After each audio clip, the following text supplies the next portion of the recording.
तो योगी मंत्रिमंडल विस्तार को लेकर अखिलेश यादव ने पोस्ट किया है। अखिलेश यादव आपको बता दें कि एक्स पर पोस्ट करके निशाना साधा है, पाला बदलकर आए लोगों को मंत्री पद से नवाजा जाएगा। ये निशाना साधा है, तुम थे जिनके सहारे वो हुए ना तुम्हारे। ये अखिलेश यादव ने निशाना साधते हुए यहाँ पर एक्स पर तंज भी कसा है। वो तो ठग हैं पुराने और तुम ये सच ना जाने, क्योंकि जिस तरह से पाला बदला और सपा से जब आए हैं, आप देख सकते हैं कि भारतीय जनता पार्टी में तो उन्हें एक तरीके से यहाँ बड़े पद से नवाजा भी जा रहा है। तो अखिलेश यादव ने ये निशाना साधा है कि पीटीए पर वार ही वार ये जीना कर देंगे दुश्वार। तो अखिलेश यादव ने एक तरीके से बीजेपी को तंज कसा कि ये जब एक जगह नहीं सगे रहे, ये ठग के आए तो आगे ये क्या भला कर देंगे। तो एक तरीके से देखिए अब इसे लेकर राजनीति होगी, ये जाहिर सी बात है। लेकिन योगी मंत्रिमंडल विस्तार को लेकर अब एक्स पर ये तंज कसा है।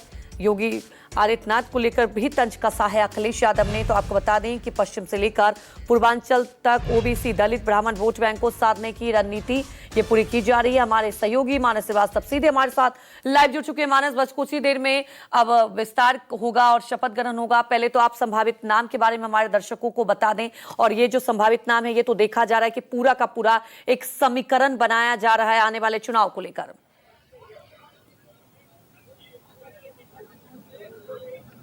जी बिल्कुल निश्चित तौर। सबसे पहले न्यूज़ 24 के दर्शकों को तस्वीरें दिखा दी। हम राजभवन के सामने मौजूद हैं और ये आप देख रहे हैं कि यहाँ पर भारी बड़ी संख्या में जो पुलिस बल को तैनात कर दिया गया, क्योंकि वीवीआईपी मूवमेंट जो है वो शुरू हो गया है।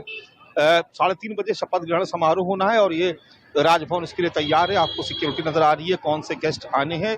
बहुत ही सीमित संख्या में गेस्ट बुलाए गए हैं, इसलिए आप देख रहे हैं कि यहाँ पर हाथ में आपको सिक्योरिटी जो राजभवन की है उसके हाथ में आपको लिस्ट नजर आ रही होगी, जिससे वो चेक करके भीतर जाने दे रहे हैं। अब चर्चा करते हैं कि कौन कौन से वो संभावित नाम है। तो देखिए, कुल 6 नए चेहरे मंत्रिमंडल में शामिल हो रहे हैं। इसके अलावा 2 जो ऐसे मंत्री हैं जो राज्य मंत्री हैं, उनको प्रमोट किया जा रहा है।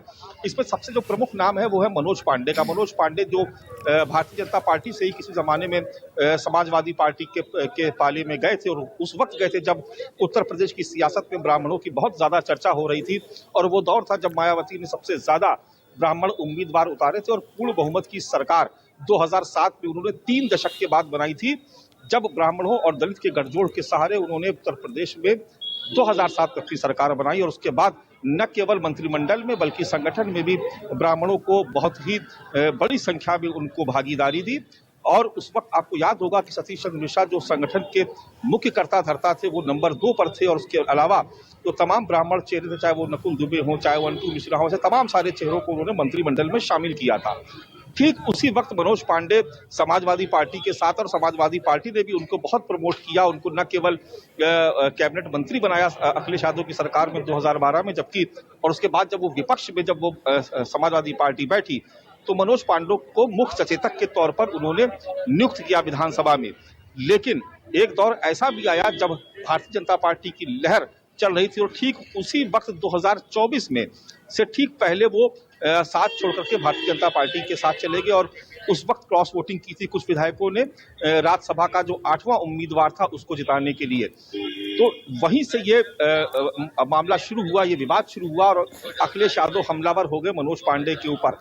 लेकिन इन्हीं मनोज पांडे को लेकर के बार बार तंज भी कसते थे कि आखिर कब मंत्री बनेंगे, कब मंत्री बनेंगे। बीजेपी ने तो कहा था कि उनको बहुत बड़ा पद दिया जाएगा। तो क्या हुआ, तो आज ब्राह्मण चेहरे के तौर पर मनोज पांडे का नाम सामने आया। और इसकी चर्चा इसलिए भी हो रही है कि आपको याद होगा कि जब पिछले विधानसभा में जब मानसून सत्र चल रहा था, तो मानसून सत्र से लेकर के और शीतकालीन सत्र के बीच में जिस तरीके से लामबंदी हुई थी, ठाकुर विधायकों की अलग और ब्राह्मण विधायकों की अलग, उसके बाद ब्राह्मण विधायकों को नोटिस भी जारी किया गया था। उसके बाद से एक बार फिर से ये चर्चा हो रही थी कि भारतीय जनता पार्टी के साथ ब्राह्मण रहेगा या नहीं रहेगा, क्योंकि ऑफर लगातार दिए जा रहे थे। बहुजन समाज पार्टी ने कहा कि ब्राह्मणों को सबसे ज्यादा सम्मान उन्होंने दिया। अखिलेश यादव कहते हैं कि ब्राह्मण हमारे साथ है, हम उनको सम्मान देंगे। कांग्रेस कह रही है कि आजादी के बाद से जो 6 मुख्यमंत्री आजादी के बाद से कांग्रेस की जब तक सरकार है तो 6 कुल मुख्यमंत्री ब्राह्मण समाज से दिए गए। ऐसे में मनोज पांडे का चेहरा बेहद महत्वपूर्ण हो जाता है, क्योंकि ब्राह्मण समाज से आते हैं और पीडीए का ए यानी जो अगड़ा है यहाँ पर बीजेपी के लिए, जिसमें अल्पसंख्यक अगड़ा है, तो उसको देखा जाए तो वो एकमात्र अगला चेहरा है, ब्राह्मण समाज से आते हैं। अब दूसरी बात की जाए, हम भूपेंद्र चौधरी जी सरकार में मंत्री थे, पश्चिमी उत्तर प्रदेश से आते हैं, जाट बिरादरी से आते हैं। सरकार से इनको संगठन में भेजा गया, प्रदेश अध्यक्ष रहे, लेकिन अब नए प्रदेश अध्यक्ष के तौर पर पंकज चौधरी है, तो ऐसे में भूपेंद्र चौधरी को फिर से मंत्रिमंडल में लिया जा रहा है। इसके बाद आप देखिए कि प्रधानमंत्री के क्षेत्र से आते हैं, एमएलसी हैं, उनका नाम भी यहाँ पर मंत्रिमंडल की लिस्ट में शामिल है।